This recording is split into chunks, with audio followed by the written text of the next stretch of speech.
देखिए दर्पण और फोकस दूरी, दर्पण की फोकस दूरी और वक्ता त्रिज्या में संबंध हम लोग यहाँ देखेंगे। तो दर्पण की फोकस दूरी और वक्ता त्रिज्या में संबंध F बराबर R/2 होता है। क्या होता है? इसको हम लोग फोकस दूरी कहते हैं, इसको क्या बोलते हैं? वक्रता।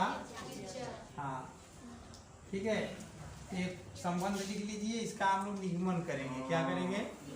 आया कैसे आता है, ध्यान से देखिए, थोड़ा सा नोट कर लीजिए, उसके बाद मैं निगमन करूँगी।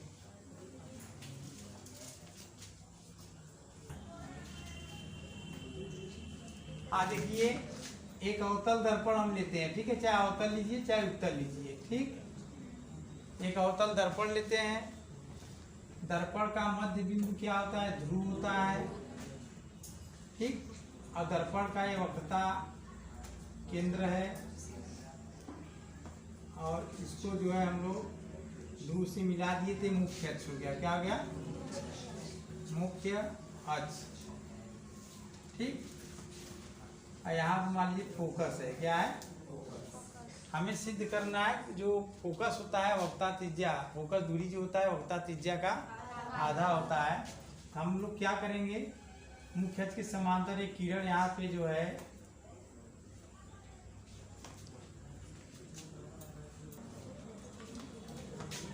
ये समांतर किरण, मुख्य अक्ष के समांतर किरण जो है दर्पण पर आपतित होता है और परावर्तन के पश्चात कहाँ जाता है? फोकस से। देखिए एक मुख्य अक्ष के समांतर किरण चल रहा है, दर्पण से ये परावर्तित हो गया, परावर्तित होकर कहाँ जाएगा? फोकस। क्यों? क्योंकि ये मुख्य अक्ष के समांतर किरण परावर्तन पश्चात फोकस से जाएगा। ठीक, अच्छा देखो एक बात हम तुम लोग को ध्यान में रखवाते हैं। ये क्या है? समतल पृष्ठ है। यहाँ पे जब ये किरण पहुँचता था इस समतल पृष्ठ पे, तो हम यहाँ से एक अभिलंब खींचते थे ना। ऐसे ही एक किरण जब यहाँ पे मान लीजिए P बिंदु, अरे मान लीजिए ये, इसको मैं कुछ मान लेता हूँ, मान लीजिए यह यम है। क्या है? एक किरण वो यम है जो दर्पण के यम बिंदु पर पड़ता है। तो यहाँ पे अभिलंब कैसे खींचेंगे? समतल था तो हम लोग जो है इस पे लंबवत काल्पनिक रेखा खींच दी, इसको हम लोग अभिलंब मान लिए। अब यहाँ पे वक्राकार है, वक्र है, तो इसमें अभिलंब कैसे खींचेंगे? ठीक, इसके लिए हम क्या करेंगे, देखिए ये वृत्त है। क्या है? वृत्त का एक केंद्र होता है। ठीक, और इस पे एक स्पर्श रेखा खींचेंगे और केंद्र से इसको मिलाएंगे तो यहाँ पर 90 बनता है। माने वृत्त के स्पर्श रेखा के स्पर्श बिंदु पर खींची गई त्रिज्या पे लंब होती है। तो यह किरण जब यहाँ पर होता है, इसको हम लोग क्या करेंगे? केंद्र से मिला देंगे। केंद्र से क्या करेंगे?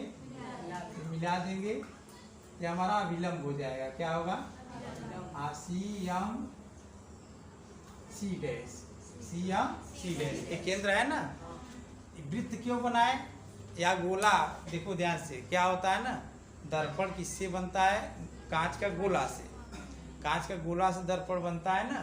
तो दर्पण जब गोला से बनता है तो गोला का केंद्र होता है, तो गोला का केंद्र जो होता है वहीं दर्पण का वक्रता केंद्र होता है कि नहीं?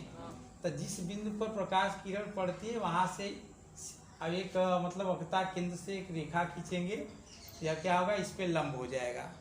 ठीक है, तो C डैश इस दर्पण का क्या है? अभिलंब है। क्या है? अभिलंब है। समतल में तो सीधा होता है, जहाँ प्रकाश पड़े उस लंबवत रेखा खींच दो। अब वक्राकार जब है ये वक्र के रूप में, तो कैसे दर्पण होगा? ये मुख्य अक्ष के समांतर चलता है, यहाँ पे दर्पण के बिंदु यम पर एक किरण पहुँचा। ठीक, पहुँचने के बाद यह क्या होगा? परावर्तित हो गया। तो हमें अभिलंब चाहिए। क्या चाहिए? तो अभिलंब कहाँ से प्राप्त करेंगे? इस बिंदु को वक्रता केंद्र से मिला दीजिए। इस बिंदु को वक्रता केंद्र से मिला देंगे तो अभिलंब हमारा तैयार हो जाएगा। अब चलो, परावर्तन के नियम में क्या होता था? ये I और ये R बराबर होता था कि नहीं? तो यहाँ पर अभिलंब से एक कोण जो बनेगा I वाला जो कोण बनेगा R होगा कि नहीं? अब I और R दोनों क्या है? बराबर।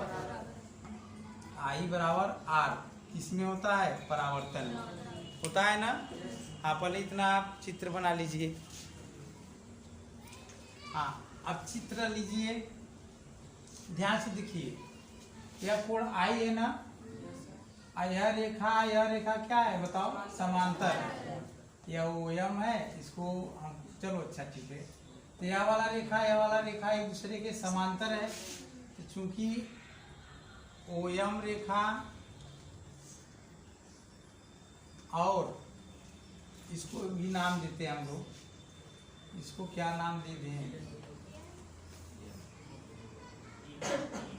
चलो ए दे रहे हैं। और AP रेखा एक दूसरे के क्या है, समांतर है। कैसे जानेंगे समांतर है, अगर ये समांतर नहीं होता तो परावर्तन बाद जब फोकस न जाता ना, क्योंकि परिभाषा एकदम बार बार कह रहा है परिभाषा कि मुख्य अक्ष के समांतर चलने वाली किरणें परावर्तन पश्चात फोकस से होकर जाती है। तो समांतर है, ये दोनों किरण जब समांतर है तो यहाँ से एकांतर कोण बना। एकांतर कोण किसे कहते जानते हो ना, जो नहीं जानता यहाँ देखे, ये दोनों समांतर है, कोई तिरछी रेखा ऐसे कट कर गया, ठीक, यहाँ से जो जेड की आकृति का बनेगा वो एकांतर कोण होता है, ठीक। एकांतर कोण क्या होता है, जेड की तरह आकृति प्राप्त हो, यह वाला कोण इसके बराबर होता है। कब, जब ये दोनों समांतर होंगे तब। एकांतर कोण यहाँ पाई है तो यहाँ क्या हो जाएगा, आई। समझ में आया नहीं आया? जैसे ये दो रेखा समांतर है, इसको कोई तिरछा ऐसे काट दिया, या 20 अंश 30 अंश है तो कितना होगा, बस वही बात है, ये आई है तो आई, ठीक है।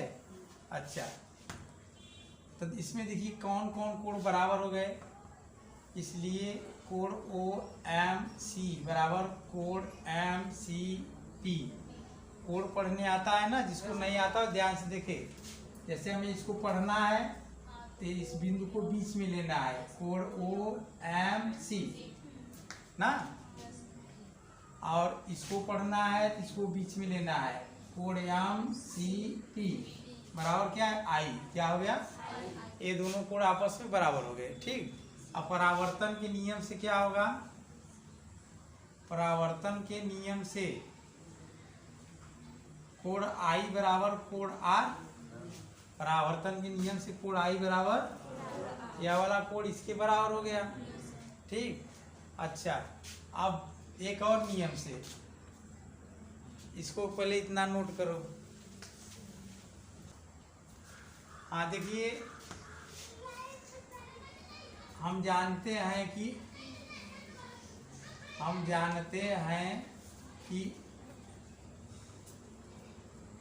किसी त्रिभुज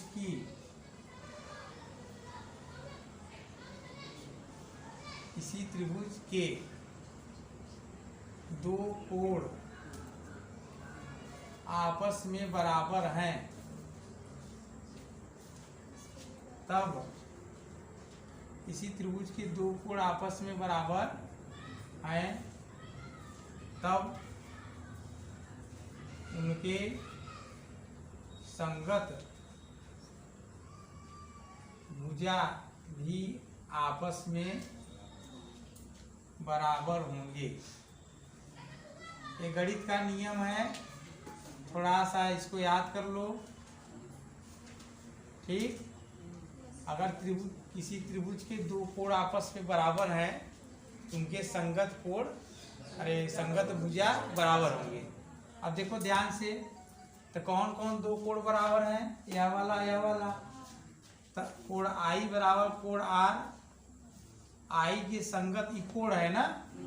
अब I का भुजा क्या है, इस कोण को बनाने वाला भुजा इसके सामने होगा, इसके सामने भुजा है एफएम, क्या है, एफएम भुजा एफएम, बराबर के जगह पर बराबर सीध में बराबर कोण R है, कोण R के सीध में कौन सा भुजा है, CF, क्या है, भुजा CF। फिर से समझ लो, I कोण है ना, I के सामने कौन सा भुजा है, देखो चित्र में I के सामने भुजा यही है, एफएम ना, बराबर के नीचे बराबर कोण आर के सामने कौन सा भुजा है, आर है, आर के सामने कौन है, सी एफ। ये दोनों बराबर हो गए समीकरण। अच्छा इसको एक लाइन और, एक बात ध्यान देना, ये जो भुजा या फयम होता है ना, यह भुजा जो है एमपी के बराबर होता है, होता नहीं है। ये फिजिक्स है, थोड़ा सा समझिए। दर्पण इतना वक्राकार नहीं होता है, पहली बार। एफ और एम जो है ना एक दूसरे के करीब होते हैं। क्या होते हैं? ये हम चित्र बनाए हैं इसको समझने के लिए, इसको बहुत दूर दूर किए हैं। ऐसा नहीं होता है, ये दोनों क्या होते हैं, पास में होते हैं। क्या होते हैं? हाँ, ये बात ध्यान देना है। ये एम और पी हम इतना दूर बनाए हैं तो दूर होता नहीं है, हम चित्र को समझने के लिए दूर बनाए हैं। तो एम और पी क्या होता है, पास में होते हैं। तो भुजा एम एफ के स्थान में हम लोग क्या लिख सकते हैं, पी एफ। क्या लिखेंगे? हाँ, भुजा पी एफ बराबर भुजा सी एफ। क्यों? यहाँ लिख दो, पी समतुल्य होता है किसके, एम के, या एम समतुल्य होता है पी के। फिर से मैं बोल दे रहा हूँ, ध्यान समझो। ये जो एम एफ होता है ना वो पी एफ के बराबर होता है। क्यों होता है? जो हम लोग दर्पण बनाए, मतलब यहाँ पर हम जो दर्पण बनाए हैं, एम और पी को दूर दिखाए हैं समझने के लिए। ठीक, ये वास्तव में क्या होते हैं, इसके बहुत करीब होता है। जब बहुत करीब होता है तो एम एफ और पी एफ एक दूसरे के क्या गए, बराबर। ठीक, यहाँ से भुजा पी एफ बराबर क्या हो गया, भुजा सी एफ। ये समीकरण नंबर 2 हो गया। क्या हो गया? हाँ, अब एक लाइन और है, ध्यान से देख लीजिए। अब हमारा लास्ट स्टेप चल रहा है। सी पी बराबर क्या होगा, C F plus F P. क्या होगा? C F plus F P. बात समझ आया? तो ध्यान से देखो, सी एफ सी पी बराबर हमारा हो गया C F plus F P. और सी एफ के स्थान पे मैं क्या लिख सकता हूँ, सी एफ के स्थान पे क्या लिख सकता हूँ, पी एफ ना, या एफ पी और प्लस एफ पी ना। ये कितना हो गया, 2FP। अब एक बात और ध्यान दो, बात पे बात ध्यान देते जाओ। CP ये वक्रता केंद्र होता है, ध्रुव होता है। तो वक्रता केंद्र से ध्रुव की दूरी को बड़का आर हम लोग बोलते हैं, और फोकस से ध्रुव के बीच की दूरी को F बोलते हैं। यहाँ से R/2 बराबर कितना हो जाएगा, F। बात समझ में आया? हाँ, फिर से एक चक्कर इसका सारांश समझ लो। सबसे पहले हम लोग क्या किए, एक दर्पण बनाए हैं। कौन सा दर्पण? अवतल दर्पण। अवतल दर्पण में बाहर की तरफ क्या होता है, पालिश होता है, और जो दबा हुआ पृष्ठ होता है उससे प्रकाश का परावर्तन होता है। एक किरण मुख्य अक्ष के समांतर चलता है, दर्पण से परावर्तित होने के बाद फोकस से ऊपर जाता है। नंबर 1 पॉइंट, ठीक है। अच्छा, जब यह किरण दर्पण के बिंदु एम पर पड़ता है तो एफ की ओर जाता है, तो हम यहाँ का अभिलंब खींचेंगे। क्या खींचेंगे? हाँ, तो अभिलंब कैसे खींचेंगे, इस बिंदु को केंद्र से मिला देंगे, वह अभिलंब हो जाएगा। ठीक, अभिलंब तैयार हो गया। चलो, तो अभिलंब से आपतित किरण, इसको हम लोग क्या बोलेंगे, आपतित किरण। आपतित किरण, अभिलंब से जो आपतित किरण होता है, आपतित किरण अभिलंब से जो कोण बनाता है उसको हम लोग आई कहते हैं। और परावर्तित किरण जो अभिलंब से कोण बनाएगा उसको हम लोग क्या कहते हैं, परावर्तन कोण। जो परावर्तित किरण अभिलंब से कोण बनाएगा उसको हम लोग क्या बोलते हैं, परावर्तन कोण। ये आई हो गया, क्या हो गया, आर हो गया। ठीक, अब हमें क्या करना है कि यह किरण, यह रेखा समांतर है। यहाँ पे जब आई हो गया तो यहाँ पर भी क्या होगा, आई। यह वाला आई यहाँ बन गया। अब हम लोग परावर्तन के नियम से क्या जानते हैं, ए आई और आर आपस में क्या होते हैं, बराबर होते हैं। परावर्तन नियम से आई और आर क्या होते हैं, आपस में बराबर होते हैं।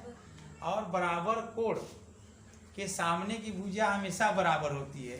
त्रिभुज में बराबर कोण के सामने की भुजा हमेशा बराबर होती है। ये जो आई होता है, आई के सामने भुजा क्या है, एम एफ ना, और आर के सामने भुजा सी एफ। और एफ एम को हम क्या बोले हैं, एफ एम को पी एम बोलिए, क्योंकि पी और एम एक दूसरे के करीब होते हैं। ठीक है, ये समीकरण नंबर 2। ये अब हमारा जो है लास्ट वाला है CP लेंगे। अब इसको जो है अलग से लेते हैं CP लेते हैं CF प्लस FP। CP बराबर R है। CP बराबर क्या आता है R, ठीक है। मतलब वक्ता केंद्र से ध्रुव की दूरी वक्ता त्रिज्या होती है, उसको हम लोग R से कहते हैं। और CF को हम लोग लिखेंगे PF, क्या लिखेंगे हाँ, क्योंकि CF के बराबर PF है। और ये भी PF, इसको जोड़ देंगे 2PF, या R हो गया बराबर 2FP। ध्रुव से फोकस की दूरी छोटा f ना, 2F बराबर R बटा 2। हाँ, ध्यान से देखिए, AB एक वस्तु है। क्या है? वस्तु है, वक्ता केंद्र और अनंत के बीच रखा हुआ है, ठीक। तो AB वस्तु है, तो यहाँ से हम जो है एक किरण मुख्य के समांतर भेजते हैं। ये दर्पण से परावर्तित होने के बाद कहाँ से होकर जाएगा? फोकस। देखो ये जा रहा है ना। अच्छा, दूसरा किरण वक्रता केंद्र से होकर जाएगा, दर्पण से परावर्तित होकर पुनः उसी मार्ग पर लौटेगा। यह वाला किरण और वो वाला किरण जहाँ पे दोनों मिलेंगे वहीं वो वस्तु का प्रतिबिंब बनेगा। A डैश B डैश है, ठीक, समझ में आया ना। अब देखो AB क्या है? वस्तु। AB क्या है? A डैश B डैश क्या है? प्रतिबिंब। क्या है? हाँ, प्रतिबिंब। और वस्तु को हम लोग माइनस U बोलते हैं। AB वस्तु है तो इसकी P से A की दूरी क्या है? A बराबर लिखेंगे माइनस U। ध्यान दो, वस्तु की दर्पण से जो दूरी होती है उसको हम लोग U बोलते हैं। क्या बोलते हैं? और मुख्य ध्रुव से बाईं ओर की दूरी, माने दर्पण के बाईं ओर की दूरी ऋणात्मक। A डैश B डैश क्या है? प्रतिबिंब है। तो प्रतिबिंब की दूरी यहाँ से कितना है? PA डैश है। क्या है? PA डैश है, इसको हम लोग माइनस V बोलेंगे, ठीक। और एक बात और, P से F की दूरी क्या है? PF बराबर फोकस दूरी है तो माइनस F होगा। क्या होगा? और PC क्या होगा हमारा?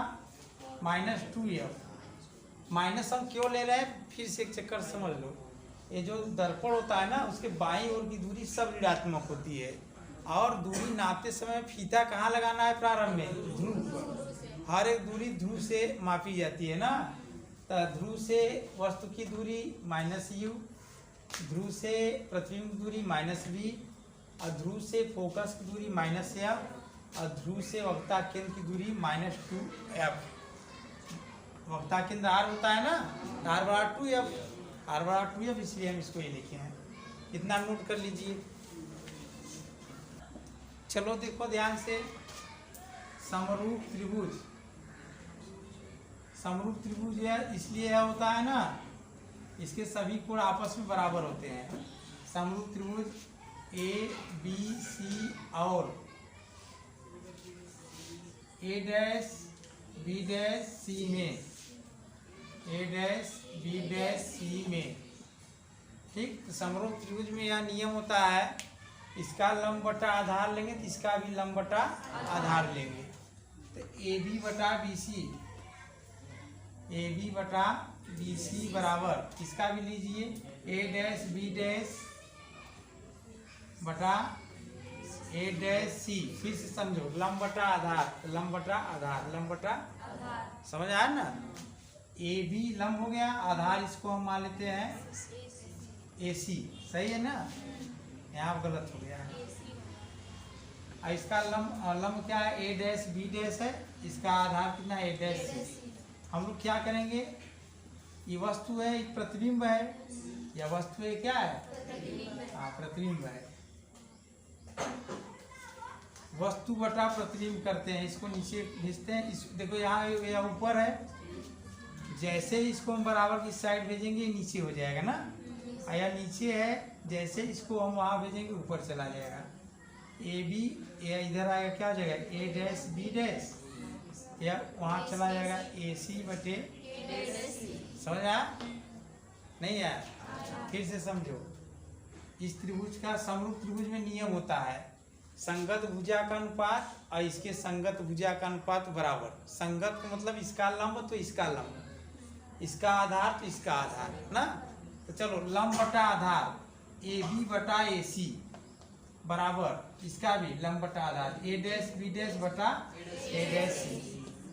समझ में आया? इसमें थोड़ा सा संशोधन करना है, या इसको जो है इसके नीचे भेज दीजिए। ऊपर है अंश है, इस साइड आएगा तो हर हो जाएगा। ये यहाँ पर हर है तो उस साइड जाएगा तो क्या आ जाएगा अंश। ये समीकरण नंबर 1। ठीक है, इसी प्रकार एक त्रिभुज और बचा है ना यार। चलो समरूप त्रिभुज यम यन एफ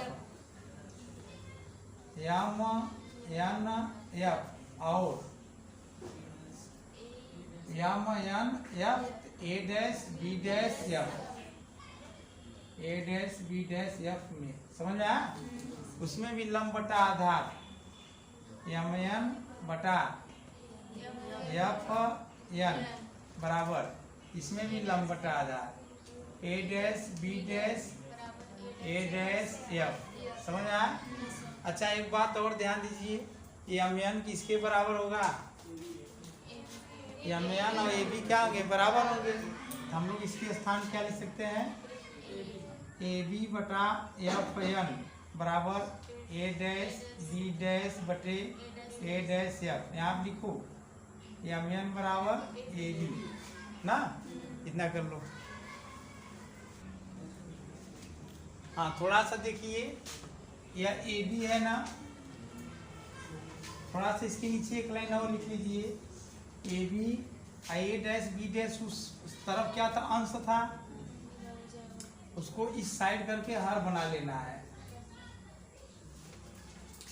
यह यहाँ पे क्या था? हर, इसको उस साइड करके क्या बनाना है? अंश। एफ एन बटे ए डैश एफ। ठीक। अच्छा एक बात इसमें और ध्यान देना है, ये जो यन है ना, यन और पी एक दूसरे के करीब है। इसमें दो बात के ऊपर ध्यान देना है।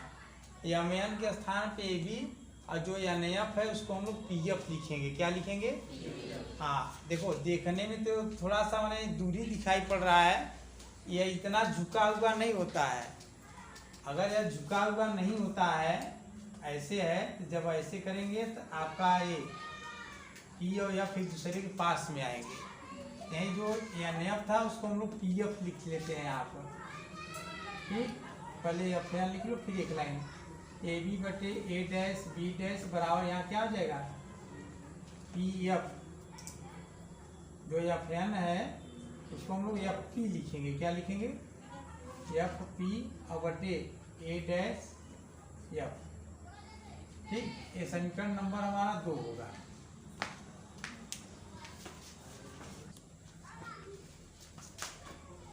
समीकरण 1 व 2 से, समीकरण 1 व 2 से, तो समीकरण 1 में देखो कहीं था ए बी बटे ए डैश बी डैश। समीकरण 1 में ए बी बटे ए डैश बी डैश बराबर क्या था? यहाँ पर ए सी बटे ए डैश सी, यही न था? अच्छा देखो, इसमें भी ए बी बटा ए डैश बी डैश है, इसमें भी ए बी बटा ए डैश बी डैश है। ये दोनों तुलना से हट जाएंगे, बचेगा क्या मेरा? ए सी बटा ए डैश सी और एफ पी बटा ए डैश एफ। जो मैथ से हो तो ज़्यादा समझ में उसको आएगा, अब बाय वाले भी समझे। देखो जैसे इसको अपने दिमाग में राम मान लो। क्या मानना है? राम। राम के बराबर ये कोई दूसरा है ना, और फिर यहाँ भी वही राम है। राम के बराबर यह कोई दूसरा है, तो राम के बराबर यह भी है और राम के बराबर यह भी है, तो क्या होगा? ये दोनों आपस में बराबर हो जाएंगे। नहीं समझे? फिर से समझाएं, समझ गए? चलो आगे देखो ध्यान से। अब देखो यहाँ कुछ नहीं करना है। अब यहाँ पे एक हम ट्रिक और लगाते हैं। यहाँ पर कौन सा ट्रिक है? जो सारी दूरी है सब में पी लगाइए। क्या लगाना है?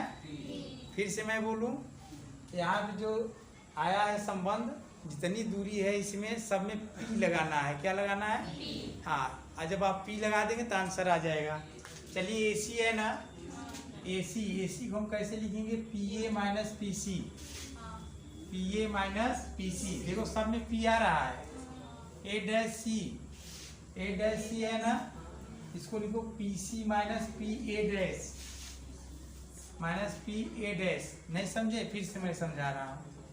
देखो ए सी है, हमें ये दूरी चाहिए ए से सी तक का, तो हम क्या करेंगे, पी से ए तक आइए, फिर पी से सी तक आइए, उसको माइनस कर देंगे तो ये आ जाएगा, समझ आया। तो P A minus P C बटे P C minus P A dash बराबर एफ पी। आइए एफ पी, एफ पी इसमें पी लगा हुआ है, इसमें हम कुछ नहीं करेंगे, ठीक है। ए डैश एफ, आइए ए डैश एफ, इसमें पी लगाइए, P A dash minus P F ना। चलो सारा मान रखिए, पी से ए तक की दूरी ऊपर जाइए, माइनस यू लिखा हुआ है, पी ए बराबर माइनस यू, ए वाला रीड ऐसे उतार लिए, पी सी के स्थान क्या लिखना है, माइनस टू एफ, नीचे पी सी के स्थान minus two F minus P A dash minus B बराबर P F P A dash और माइनस पी एफ, सही है। यह माइनस ऐसे और माइनस माइनस एफ, ठीक।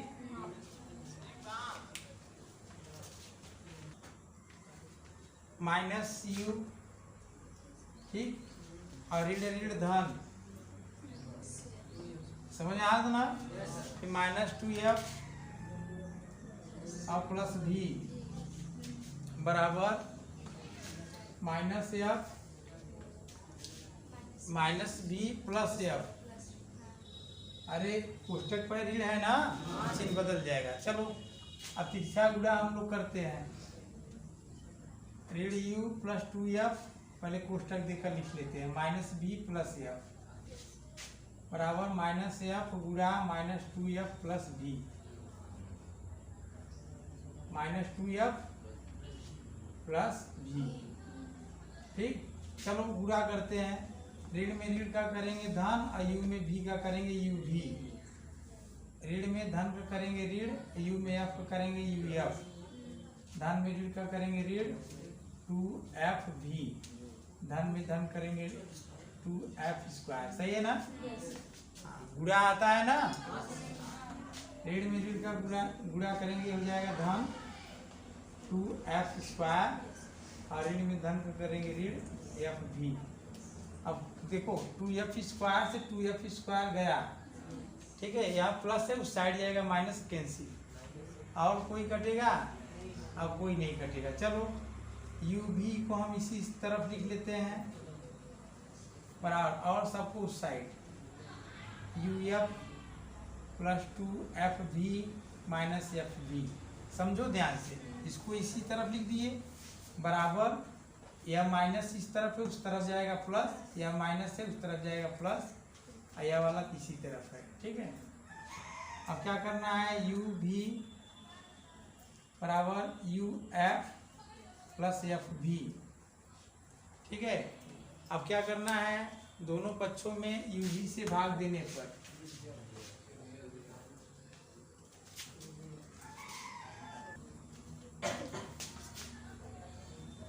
दोनों पक्षों में यू वी एफ से भाग देने पर, यू वी एफ का मतलब क्या था, यू वी बटे यू वी एफ बराबर यू एफ बटे यू वी एफ धन एफ भी बटा यू वी एफ, क्या यहाँ से गया, एक बटा एफ बचा, यहाँ से यह गया, एक बटा भी बचा, और यहाँ से कौन कौन गया, एक बटा यू, ठीक है। हाँ ये इतना हो गया, हो गया। इसको मैं मिटा दे रहा हूँ। अच्छा एक बात ध्यान दो, अगर अवतल दर्पण है, ठीक, अवतल दर्पण के लिए यू ऋणात्मक होता है, एफ ऋणात्मक होता है, भी ऋणात्मक होता है, लेकिन आभासी प्रतिबिंब के लिए, आभासी प्रतिबिंब के लिए भी क्या होता है, धनात्मक। यह बात ध्यान दो, नोट कर लो। उत्तल दर्पण के लिए क्या करना है, हमें U ऋणात्मक लेना है और V धनात्मक लेना है, F धनात्मक। समझ में आया? समझ लो फिर से। उत्तल दर्पण का न्यूमेरिकल लगाना है, U ऋणात्मक, V धनात्मक, F धनात्मक, ठीक। अवतल दर्पण का न्यूमेरिकल करना है, U ऋणात्मक, F ऋणात्मक, V ऋणात्मक। परंतु आभासी प्रतिबिंब जब हो जाएगा तो V बराबर धनात्मक। अवतल दर्पण में जो दर्पण के पीछे प्रतिबिंब बनता है ना, उसके लिए V धनात्मक लिया जाता है, ठीक।